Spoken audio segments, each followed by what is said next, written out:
wabarakatuh.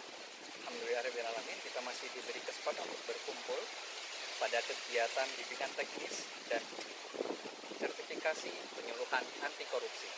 Saya Amrizal Arif Rahmadi, Widya Iswara, Pusdiklat Badan Siber dan Sandi Negara. Kita semua sepakat bahwa Indonesia diberi kelimpahan kekayaan alam, mulai dari pertanian, pertambangan, hingga sumber daya manusia yang tak kalah banyaknya dibanding dengan negara-negara di sekitar kita. Namun, apakah kekayaan yang ada sudah cukup untuk membawa negara Indonesia menjadi negara yang makmur, rakyat yang sejahtera? Jika kita lihat menggunakan kata data, indeks kemakmuran Indonesia di ASEAN menempati urutan kelima setelah Singapura, Malaysia, Thailand, dan Vietnam. Indonesia hanya menang atas Filipina, Laos, dan Kamboja. Lalu apa penyebabnya? Jika kita bandingkan dengan data Transparansi Internasional, menyatakan bahwa indeks persepsi korupsi Indonesia menempati peringkat ke-85 di dunia, jauh di bawah Singapura yang menempati peringkat 4 di dunia, serta Malaysia dengan peringkat 51 di dunia. Namun, terdapat hal yang aneh untuk dua negara berikut, yakni Thailand yang menempati peringkat 101 dunia dan Vietnam yang menduduki peringkat 96 dunia. Bagaimana bisa dua negara dengan indeks persepsi korupsi yang jauh di bawah Indonesia tetapi memiliki indeks kemakmuran yang di atas Indonesia? Hal ini dapat terlihat bahwa indeks korupsi pada negara dengan kekayaan alam yang besar ternyata berdampak besar terhadap kemakmuran rakyatnya.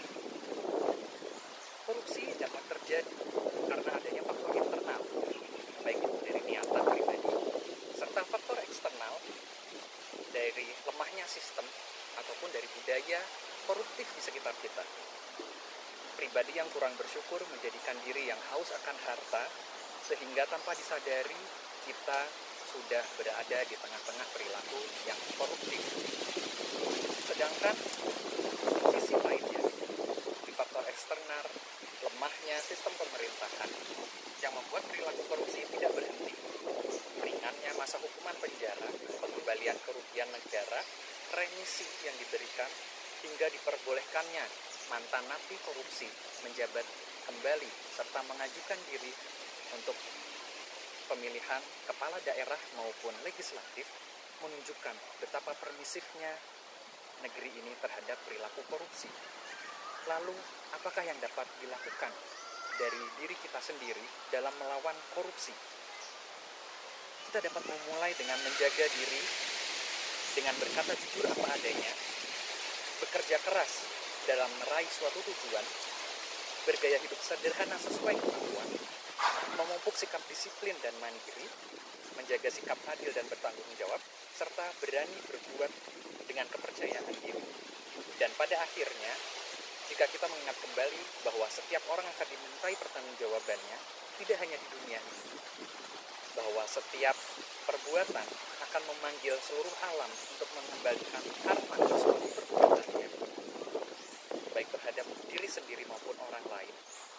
Mari bersama-sama kita mengingatkan diri pribadi dan sesama rekan kita untuk mencegah perilaku korupsi sejak dini di lingkungan terkecil yang terdekat dengan keseharian kita, sehingga sedikit demi sedikit kita dapat mengikis budaya korupsi di negeri ini. Tetap semangat, jaga kesehatan, dan salam integritas.